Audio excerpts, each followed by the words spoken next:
All right, thank you for joining us this afternoon. For those of you who don't know me, my name is Mike Benner. I am the Public Information Manager here at the Portland Police Bureau. If you can't tell by looking at the assembled group behind me, this news conference has been in the works for weeks. In other words, it was not stood up and planned in the wake of what happened Monday morning. I want to make that very clear, but we understand that is top of mind for the community and top of mind for people in this room. So before we get started, I want to share some brand new details that I just got from PPB's lead detective on the case. And I want to start out by saying that this will be coming out via flash news here later this afternoon, so don't feel like you need to jot everything down right now because a lot of it has to do with suspect description, suspect vehicle, things of that nature. But we can describe the suspect that we believe is connected to all three cases as a white male between the ages of 30 and 40 years old, balding or very short hair, medium to thin build, dark shirt, thin face. And we believe this suspect has a wealth of experience in metal fabrication and welding. The vehicle, as we described, is most likely a Volvo S60 from 2001 to 2004. It has places on it that are more matte in color than a standard shiny finish, tan or light gray interior, an aftermarket grille with the Volvo emblem missing. It has dark wheels, an unpainted body trim, and no front license plate. Investigators believe it is very possible the suspect intends to continue these targeted attacks across the area. Again, that information will be coming out in the very near future this afternoon. We will field some questions about that, but we're also here primarily to discuss next week and the public order events that might come on election night and the following nights. With that, I want to introduce our first of numerous speakers, Portland Mayor Ted Wheeler. Thanks, Mike. Thank you, everybody, for being here this afternoon. As we approach the 2024 election, it's important for all of us to come together and speak to you about Portland's commitment to supporting First Amendment rights while also being prepared to respond to any unrest. I'm certain that we all remember the impacts of Portland in 2020 after extraordinary convergence of events, including the wake of George Floyd's murder, a trying presidential election, and of course, the global COVID pandemic. While these events left an indelible mark on many of us, it also taught us a great deal. And it also reinforced how important it is for all of us to be able to work together for the betterment of our community. Since 2020, our city has experienced substantial changes, many of which have already begun to positively shape the narrative for Portland's next chapters.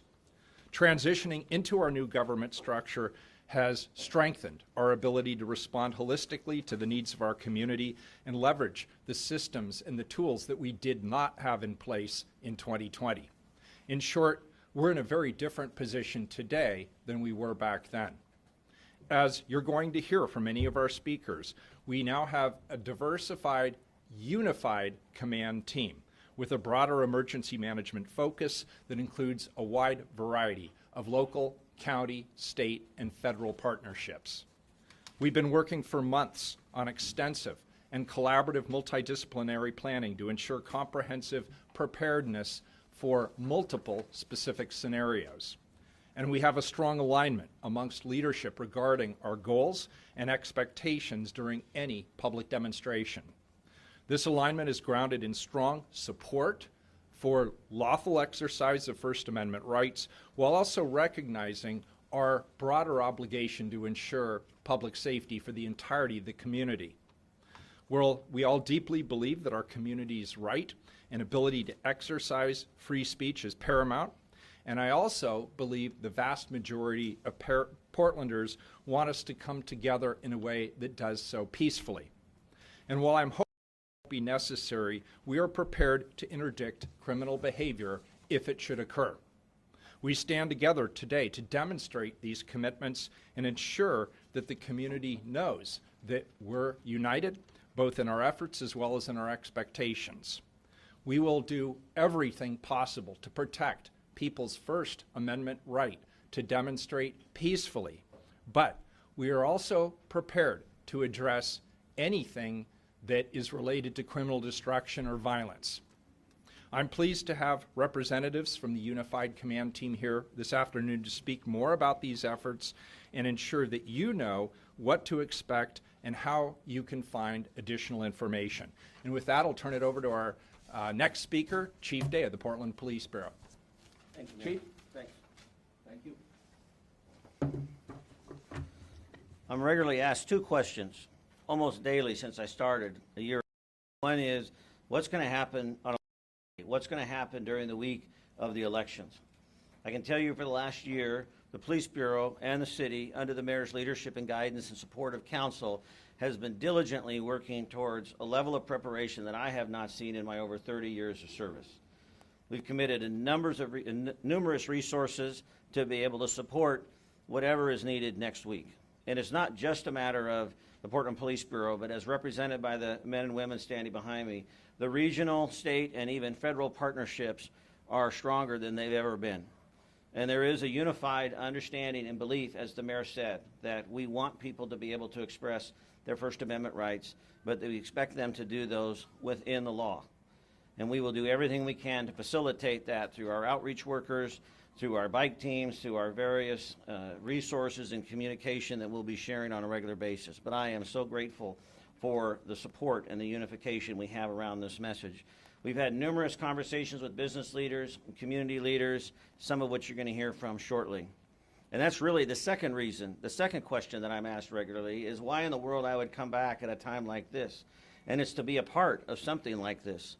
Literally a year ago, when my wife and I were considering the acceptance of the mayor's offer, this was top of mind for me, that we could demonstrate not only to the city and not only to the state, but really to the country, what I know to be true about who Portland is, about what we want to be about how we want to show up, the story we want to tell, and that we want to change the perception and we want to create an accurate perspective.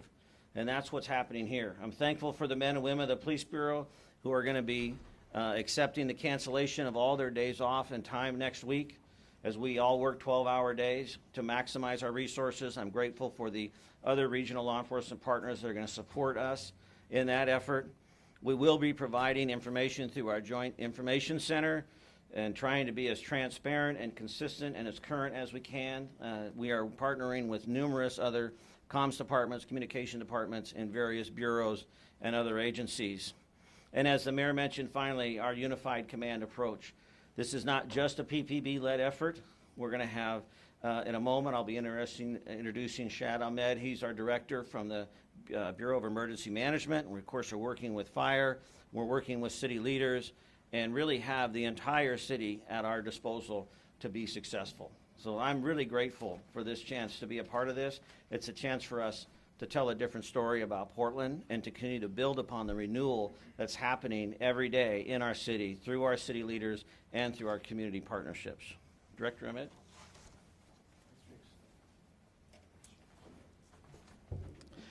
As the chief stated, there's a lot of coordination going on right now.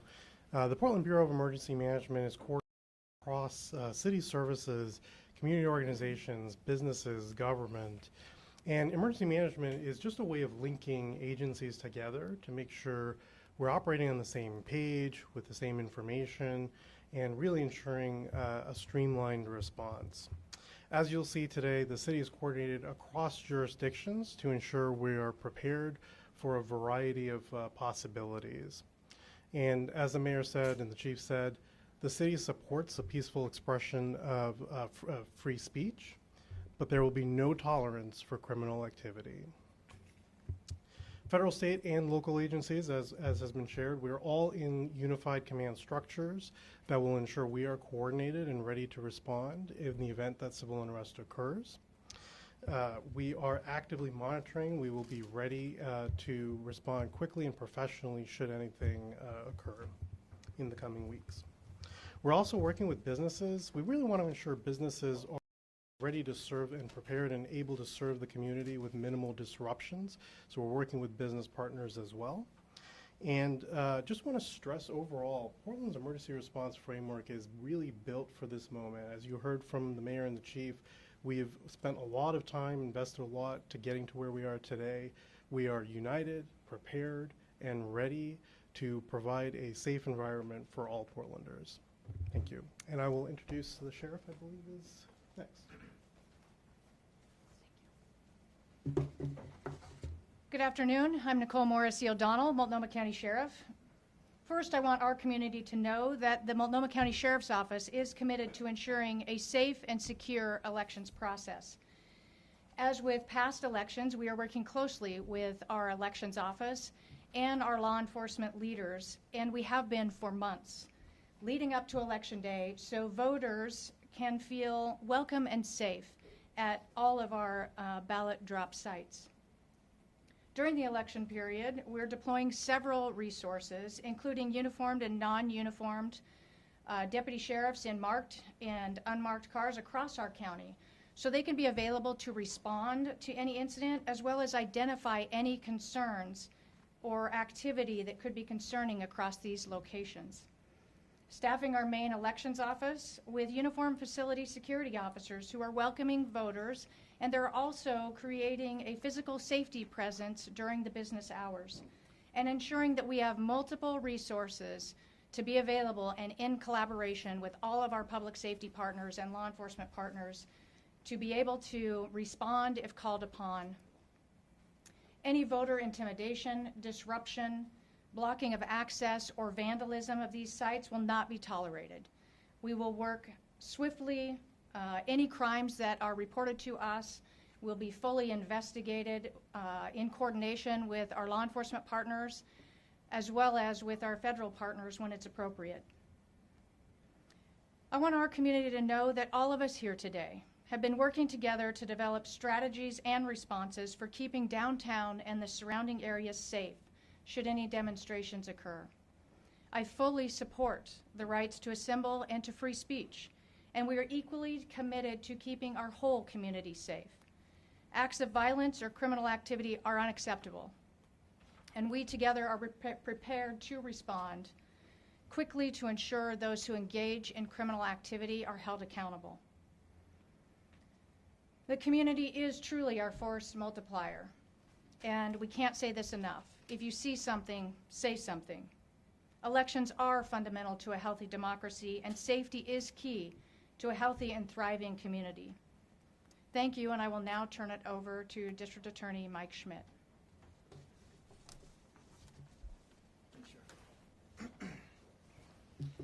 Good afternoon. I'm Mike Schmidt, Multnomah County District Attorney. Like my colleagues up here, I want to take this opportunity in the days leading up to our national elections and local elections to stand alongside these leaders and make it clear that while there may be some political tension in the days surrounding this election, regardless of the outcome, we want to focus on fostering a safe environment for everybody. Our office has met and continues to meet with law enforcement partners, and we're aligned on our commitment to appropriately investigate and prosecute criminal behavior. There's no place for violence or destruction in the lead up to or the aftermath of this election. And I want to confirm or affirm MCDA's commitment to maintaining a safe community. Make it clear that hate speech and violence of any kind will not be tolerated. And I'd like to encourage people to keep our community safe by respectfully navigating this election regardless of anyone's political ideology or affiliation. We especially ask this depending on no matter what the results end up being after November 5th. This election represents another opportunity for citizens to exercise their voting rights and the free speech rights, and I want to affirm our commitment to a peaceful and safe election here in Multnomah County. And with that, I will introduce Doug Olson, FBI Special Agent in charge of the Portland Field Office. Thanks, Mike. Good afternoon. I just want to reiterate the FBI works alongside with our law enforcement partners to keep our communities safe. In the past, this city's seen a concerning increase in violence, instigators breaking windows and making explosive devices, as well as other violent acts. This kind of destructive behavior creates life safety issues in our communities, and it also puts a strain on law enforcement, which makes our community safe. The FBI respects and supports the rights of individuals to peacefully exercise their First Amendment rights, but I just want to echo some of the comments of my partners. We have zero tolerance for instigators who exploit legitimate, peaceful protests to violate federal law through violence or other criminal activity. The FBI's way of doing business has long been working together with our local, state, and federal partners. Our goal is to maximize the impact on the community, and that's what we're doing here today. The FBI will always support our partners in keeping our communities safe. Lastly, I'd just like to ask the public, if you've witnessed unlawful violent acts, we urge you to contact local law enforcement, federal law enforcement, or anyone who can communicate it to people in a position of authority. Thank you, and I'd like to introduce Jessica Vega Peterson, the Multnomah County Chair.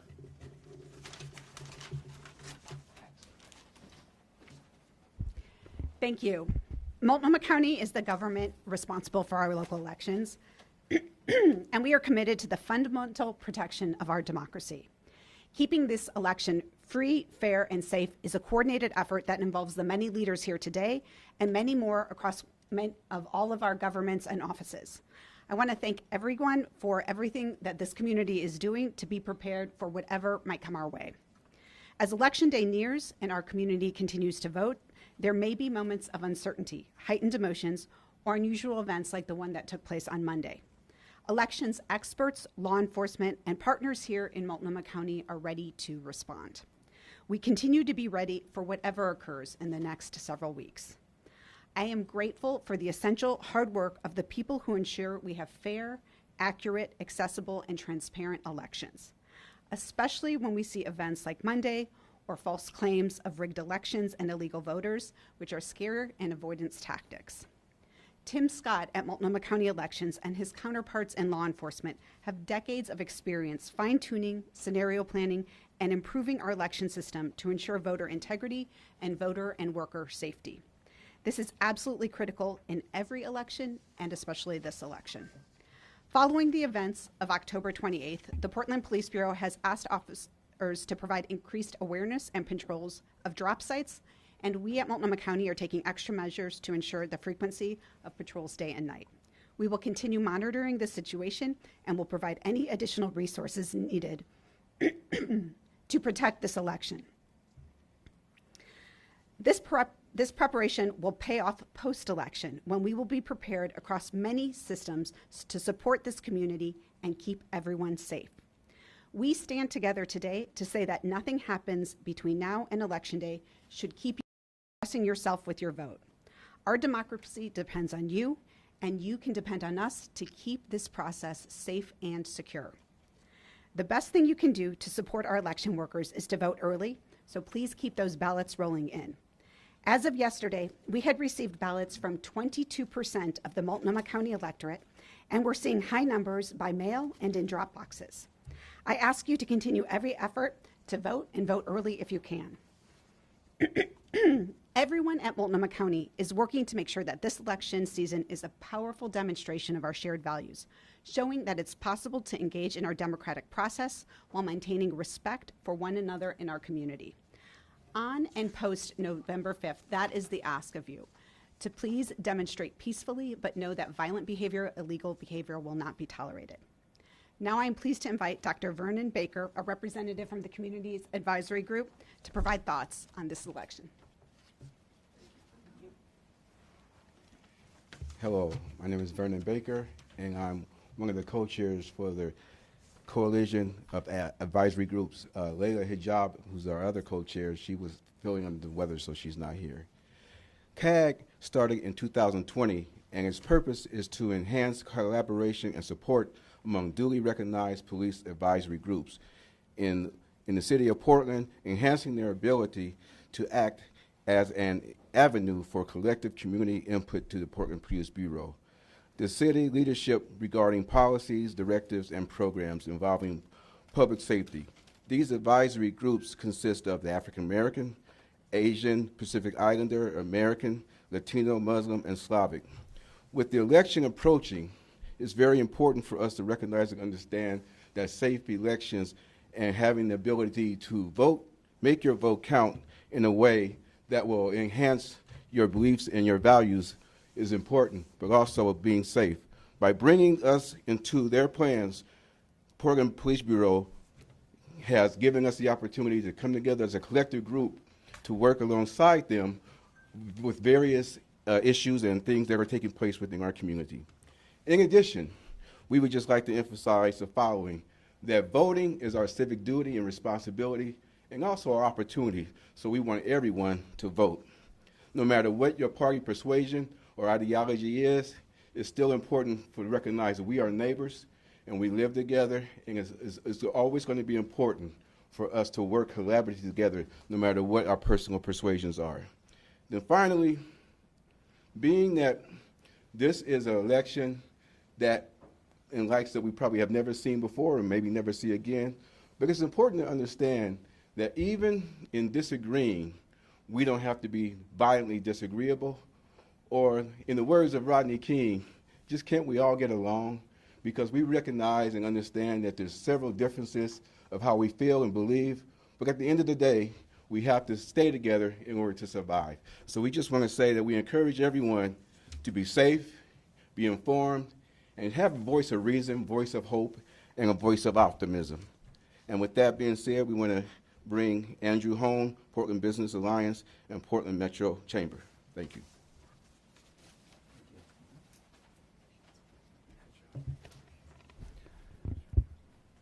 Thank you so much, and thank you to all the colleagues that are here today.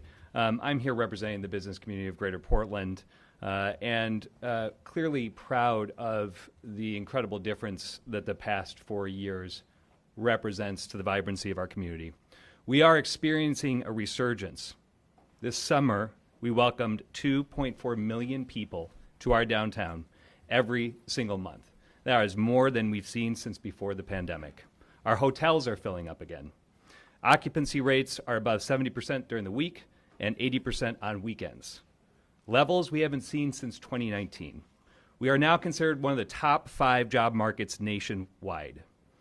We have a lot of progress that is being made, and it is a public-private progress that has resulted in all these good outcomes for our community. We've seen a 16% increase in new business openings, with especially strong growth amongst women-owned and LGBTQ-owned businesses in our community. Each one of these new businesses represents someone that's betting on Portland. But this progress is still fragile. Damage and past episodes of vandalism and violence don't just affect individual businesses. It impacts our entire city's reputation and our recovery. Every dollar that we spend repairing damage is a dollar that could have been invested in our community, in jobs and supporting workers, and building up Portland. So I want to be clear today that a call to action is out there. We fully support the right of peaceful protest. It's really in the DNA of Portland. But there's a bright line and a very clear distinction between peaceful expression and criminal behavior. When windows are broken, properties are vandalized, it's not just buildings that are damaged, it's the dreams, savings, time, and effort of every local entrepreneur who is investing in our city. It's the jobs of workers who depend on those businesses. It's the progress we've made in bringing visitors and investment back into Portland. We cannot allow the destructive actions of a few to undermine the hard work of our entire community. And that is why we've launched, I know most of you in this room have received, a sign-on letter, because we know that it's not just the responsibility of those that are standing behind me today to keep our community safe. This letter is a unified call for peaceful and civic engagement during the election season. There have been well over 100 signatories so far, from U.S. Senators Merkley and Wyden, Governor Kotek, Mayor Wheeler, and many of those behind me right now, state, local, national leaders.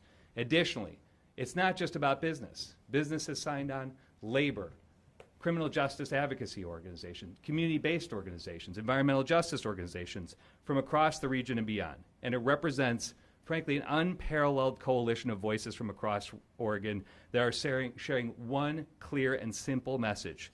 We can passionately participate in democracy while protecting our community's progress.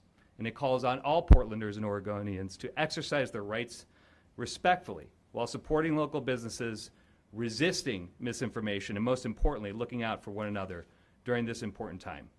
So Portland has shown what's possible when we work together. towards a positive change. As we move through this election season, I urge everyone to join the growing number of community leaders who have signed this letter. Demonstrate to the world that we can engage past democracy while protecting the progress that we've worked so hard to achieve in our community. And with that, back to you, Mike. Thank you, Andrew. That was beautifully said. Thank you to all our speakers. We'll now open it up to Q&A, but I want to make a couple points first. When you have a question, please identify yourself by name and affiliate, and please address the person you have the question for. Also, I understand there will be some questions about the ballot boxes, but you need to understand that this is an open and ongoing and very, very active investigation. We will not and cannot say anything up here that will jeopardize that for a number of reasons, among them the fact that we believe this individual could continue these targeted attacks. We need to get him off the streets. So please respect that we will not be able to answer every question you might have. With that, Christina, we'll start with you. Yeah, thanks. Christina with K2 News. This is a question for Doug Olson, as well as Sheriff, if you're able to answer it. Wanting to know those incendiary devices on the ballot boxes, were there writings on Free Palestine, Free Gaza on it, has been reported? Yeah, I can't comment on what's been put on the news, but what I can tell you is like we're putting a ton of resources into looking into that, looking into the similarities at the 3 different locations. We're attached at the hip with our state and local partners. It's like a top priority for our office. And I'd also say we need a lot of help from the public on this. So it's like one of these things I think the police have been very proactive about pushing out information that we can about the investigation. So if the public, again, just to reiterate my message from earlier, if you see something, say something, and please feed that information back into the law enforcement. When you say you're investigating that, do you mean the writing on those incendiary devices? Just the overall investigation. Can you confirm or not whether the writing was on the incendiary devices? I understand the integrity of the investigation already. I will add to that as well that we can only speak PPB for the one device that was located at the ballot box in Southeast Portland. It has been sent off for forensic analysis, and as part of that analysis, it'll be examined for any sort of unique markings or writings. That is all we can say on that issue right now. McKenna. When it comes to McKenna Marks with Fox 12, you could probably answer this, Mike, but when it comes to this suspect, do we believe this is the only suspect, or are they acting alone? We have one suspect description to share, one suspect vehicle. At this point, we are looking for one individual. And again, the details will be pushed out via flash news later this afternoon. Blaine Sears of KGW News, DA and also police sheriff. Is there going to be a set policy for if there is civil unrest, kind of like in 2020 where there were kind of standards for when tear gas could be deployed? Is there kind of any standard for unrest? Is it what happened? Chiefs are correct. Greg, you'd be ready to back me up with my.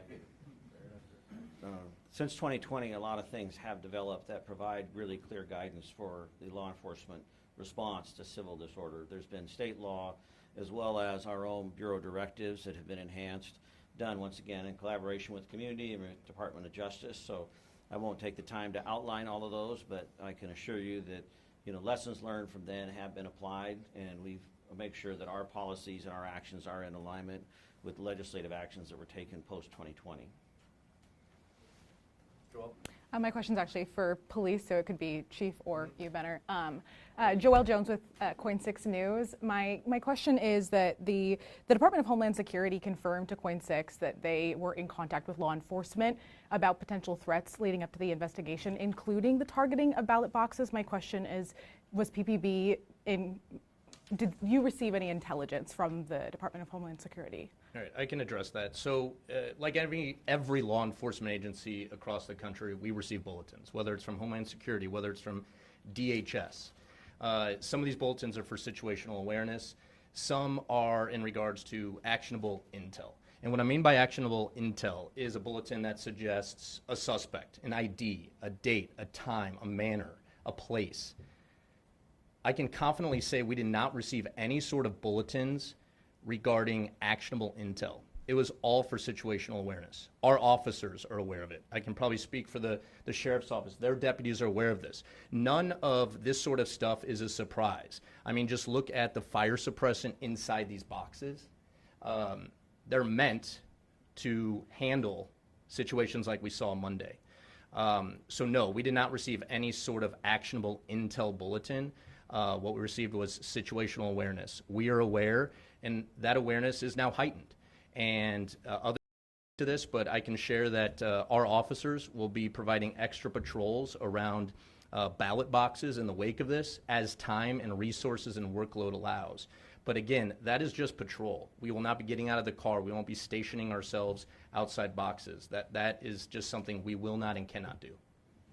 And I just want to add to that, as recently as last week, we were having conversations both internally and with city leaders about the possibility of the events that occurred on Monday. So as disappointed as they were, and the fact that we weren't able to prevent them, but we were aware, we were having conversations, we were being strategic in that. So I agree with Mike that it didn't come as a surprise, it's more of a disappointment, but because of those steps that we've taken, we're so much farther ahead now, and to be able to be as transparent as we are with the information is unique. I think it's because we have been forward thinking in that.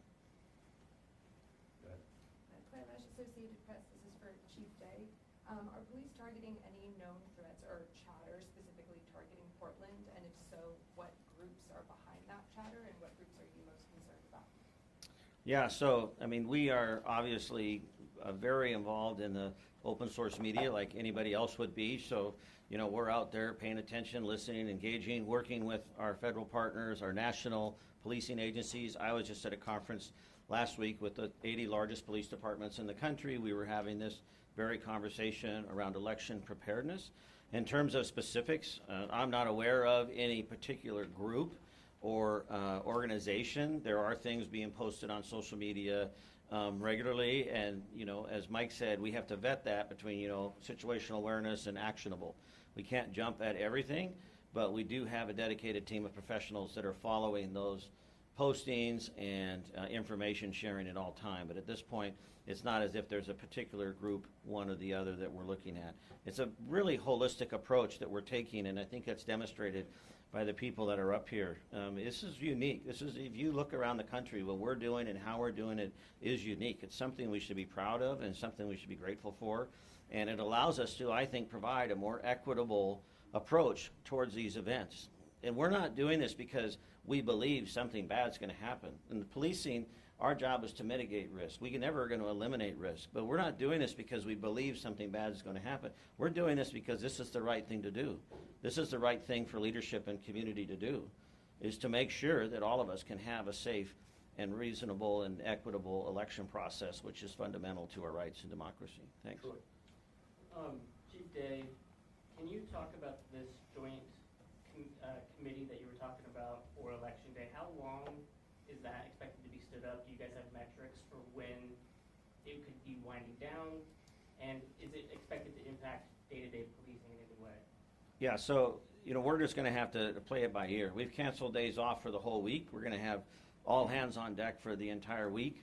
I'm so grateful to Superintendent Cotting and the state police are going to be supporting us in that regard, bringing in resources from around the state. I thank the governor for that support as well.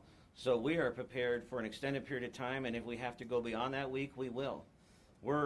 We've developed under leadership of Chief Dobson and others, we have created numerous incident management teams. We have the capability now that we didn't have in 2020 to go for extended periods of time, to make sure that our members are fresh, to make sure that we have the resources because of the support of our regional law enforcement partners like Gresham and Multnomah County, and even those that aren't represented here from the other Tri-County areas.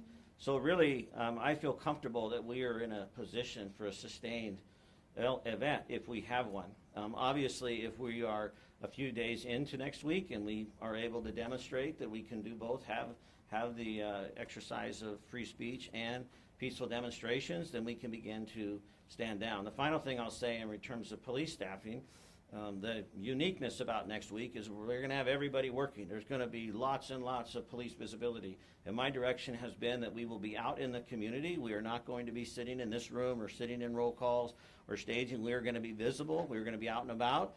And largely we're going to be out and about in a way that just demonstrates we want to be in community with our constituents. Portlanders want a relationship with their police department. We want to be able to share that. And next week, because of the amount of people we have working, we're actually going to be able to create space, absent a large public order event, for some of those relationships to grow and continue. So I'm looking forward to that. Go ahead. Hi, Joanna with Willamette League.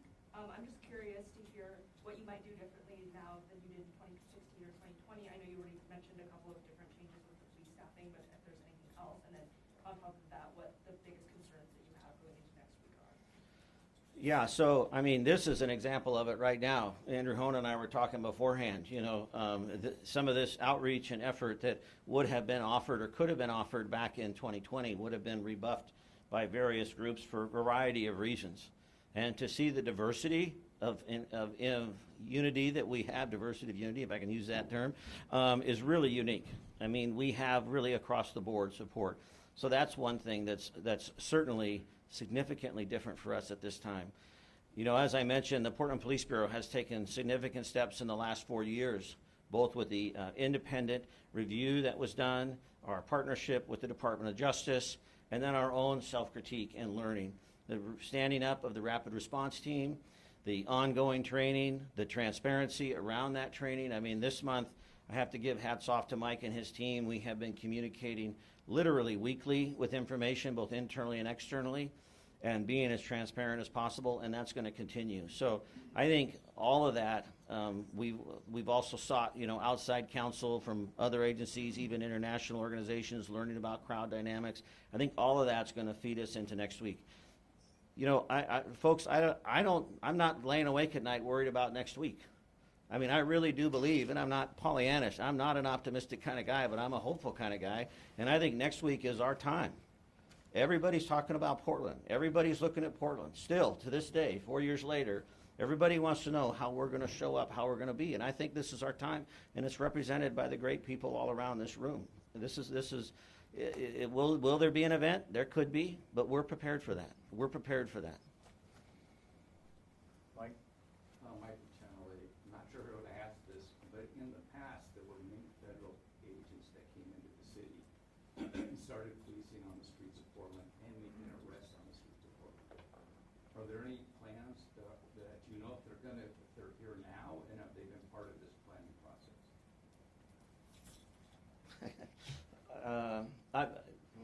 I've got things I can say to that. I don't know if you want to address that more specifically. Go ahead. I mean, Sure. no. I mean, what I was going to say is no. No, that's my answer. But you know, I'm going to say no. But we have federal partners. Our local federal partners are here that we're working with. Right. But beyond that, no. Yeah. I mean, I was going to say no in the sense that we are not anticipating or asking for that. But at the same time, as Craig said, we're working with our federal partners regularly, but not from, you know, a request to have additional, you know, law enforcement officers on the ground, but from a more holistic standpoint. So we are not asking for, we are not seeking a repeat of that behavior from 2020. I'm confident that with the Police Bureau and with the state police and with our regional law enforcement partners that we can manage the events that happen in our city. Yeah, you know, you provided some very specific information about the suspect. Do you have a name at this point, and how do you know about the welding and the fact that they're wanting to attack again? Yeah, well, I wish I had a name. I'd give it. If we had a name, we'd be farther down the road. So no, I don't have a name. As far as the welding, what I've been briefed is that it's very detailed, as Mike mentioned. It's really quality, so this person obviously has some skills in that area. In terms of, you know, anticipating future behavior, that's, you know, a speculation. That's just what we have to anticipate. It would be really naive of us or unjust for us to say that, hey, it's all taken care of when we don't have him in custody. So we have to assume that there are other events that may likely occur, but I'm really encouraged at the work that's already been done by our investigators and our relationship with the FBI. I think we are farther down the road than I would have expected even on Monday. To clarify, you mean the incendiary devices and the welding that was done Right. on those? Yeah. Thank you. I'm just looking for a little bit more specifics. I know you said we're working with federal partners, but does that mean, are we going to be seeing federal agents on the street? Are we going to be seeing preventative policing on Tuesday? Like, are police officers going to be around the Justice Center? Like, what exactly are people going to be seeing? Yeah, so a couple things. One, we're not going to have, you know, federal officers on the street working, you know, in the capacity we saw in 2020. We do have federal law enforcement in Portland, and so it doesn't mean, you know, Federal Protective Service, for example, has responsibility for the buildings right around here. They have police cars, they have uniforms, so certainly members of the Federal Protective Service will be out and about as they are every day, 7 days a week. But what you're going to see from us next week is a lot of high visibility. And when I mean high visibility, that doesn't mean enforcement. That just means exactly what I said, high visibility. I want us to be out in the community. I want us to be walking around. I want us to be on bikes. I want us to be engaging with folks. This is not all hands on deck, press or enforce. This is really intended to be available in case something occurs. But otherwise, I want us to be out and about and just showing that presence. Interdicting behavior early, making sure people see us and know that we are here and we're paying attention. And we know from experience that that often will defer bad behavior. It's really not rocket science. It's pretty basic that if we know that people are going to intervene and they're going to step into that space and say, hey, we don't find that to be acceptable, generally speaking, they'll go somewhere else, and then we'll be able to kind of just go about our day. So you should see a large police presence 24 hours a day for the several days, beginning the first of the week through next week. And hopefully, it's just a matter of just being out and being about. Douglas with Coin 6 News. We had a lot of civil unrest before, 100 days or so, very little arrest. Are we going to be arresting people this time and actually prosecuting them? Yes and yes. I think the DA's made that clear on the prosecution standpoint, and we will be arrests. Now, as we talk about and we focus about civil unrest in the city, I've been here since 1990. I've seen a lot of civil unrest, okay? We have also had a lot of phenomenal examples of excellent exercising of our First Amendment rights. And we have brought about change through those peaceful demonstrations. It has happened. We can point to examples where the community has risen up and expressed their concern or their disagreement in a way that has brought successful change and resolution. So, I am absolutely confident that next week, that if there is criminal behavior, we will be making arrests. We are prepared for that, and we will be sending those cases to the district attorney. The district attorney will do his due diligence, as he stated, to review those for prosecution. We're working closely with the sheriff around the jail and jail capacity. I'm comfortable in speaking with her yesterday that we're going to be able to manage that as well. We are set up as best as we can be. We'll see what next week brings, but we are in the best position possible right now. Troy? Yeah, Troy with OPB. This is for Chief Day or Sheriff Morrissey O'Donnell. It's been talked about recently that the jails are at high capacity right now, and you're referencing potential more arrests. I'm curious if there's been any movement since the Lipstick meeting about how to handle the jail capacity right now and how to handle potential influx of arrests going forward. Absolutely. First, I want to say as sheriff, community safety is my top priority. We have been working diligently with all of our partners to ensure that we are mitigating population issues over this week and into next week and beyond. So we have great collaboration, as you're seeing behind me today.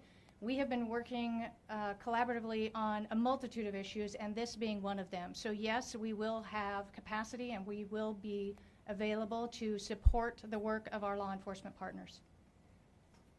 Can I follow up?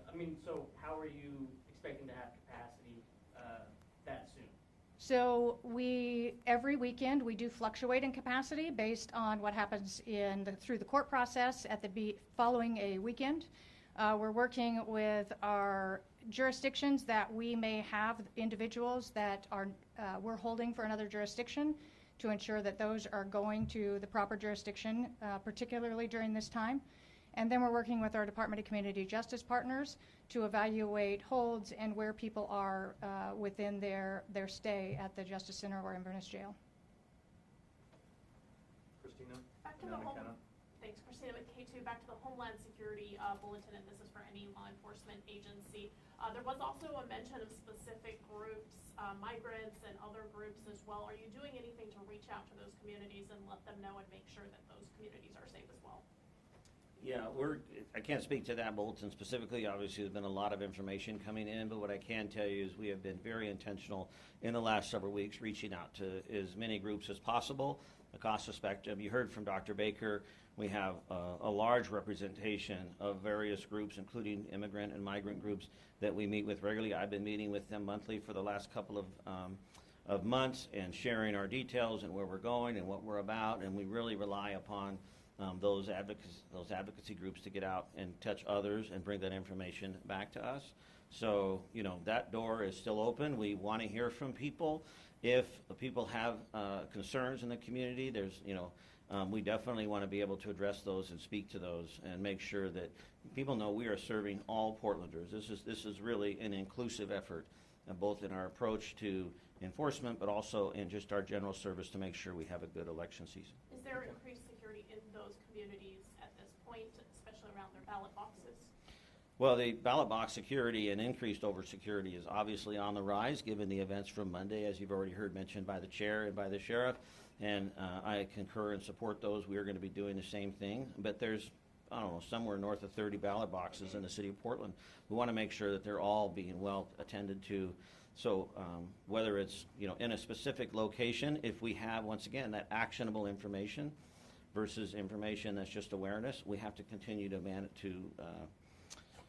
manage that resource to see what we're going to be able to do. But I'm confident that we are definitely increasing our attention around ballot boxes in conjunction with the sheriff's office, and then, of course, the more significant preparation for next week.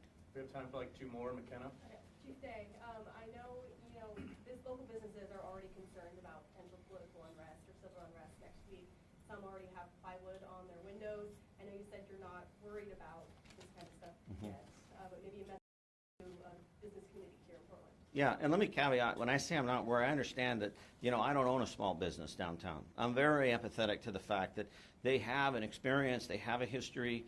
I understand why they're taking those steps. Frankly, it saddens me, but it makes common sense prevails. I totally get that. So I, want to be clear that that decision is an individual decision, and I think it makes sense in the larger picture of the concern and their experience. We have to have that individual responsibility to take care of our businesses or our property. But we're not boarding up the front of the police bureau. The Justice Center is maintained by Multnomah County, and there has been some decisions to do some board up around the Justice Center in general. But my position and our position for our city bureaus and talking with the mayor is we are not going to be taking those steps. Now, that can change. That may change next week. We may have incidents, and those that have taken those steps ahead of time will be a little bit ahead. We know that. But as I said earlier, we try to mitigate risk. We never can eliminate risk. But the confidence that I have in our community, the confidence I have in our law enforcement response, I'm really hopeful that that's not going to be necessary. Chief Day, again, Claire Rush, Associated Press. You said earlier that you're not lying awake at night worrying about next week because your bureau is very prepared. But if you had to name your #1 top concern, what would it be for next week? Oh, that's the toughest question of the day. My #1 top concern for next week, I would say my #1 top concern for next week is that we miss this moment. That we miss this moment as a city, as a region, as a state. This is, has already been mentioned, a significant election season, on the national level, but even on a local level. And, we've had 118 people running for office in the city of Portland and Multnomah County. And they have worked tirelessly to get to this point. And it would be so disappointing if the conversation next week and the headlines next week were about civil unrest and not about this exciting next step that we're taking as a city and as a community. This is an unprecedented change for us, and it's an opportunity for us to showcase once again what a great city that we have. And, the irony of even as I speak out loud is, as I said earlier, I am not a happy-go-lucky Pollyannish guy. I tend to see the glass as half full. But because of my experience and relationship with the people behind me and many people around this room, it gives me great confidence and great hope. I hope we don't miss that opportunity. Thanks. Thank you, Chief. I want to add a couple points before we take off. One is piggybacking the Chief's response to Troy's question earlier about our incident management team and how long that'll be stood up. As part of the incident management team and the incident command structure, we have what is called a Joint Information Center, also known as a JIC. This JIC will be stood up starting at 4 o'clock on election day. It'll be stood up again at 4 p.m. on the next day, and then it'll be standing up as necessary in the following days. That JIC will be filled by the PPB team as well as numerous communicators from across the city and county. You'll be hearing from us often with accurate, timely information. So know that we are alongside our command staff, providing information to media and to the community as well. With that, I want to thank you guys for coming, and I want to thank everyone behind me. And to our photographers in the room, if you have not zoomed out yet and showed this crowd up here behind me, I think you should, because I think it's very impressive. I mean, we had a number of speakers here today, but we had a number who we could not accommodate due to time. Chief Goldberg from Gresham. We have TriMet representative. Director Williams from PBOT. We have Commissioners Ryan and Gonzalez.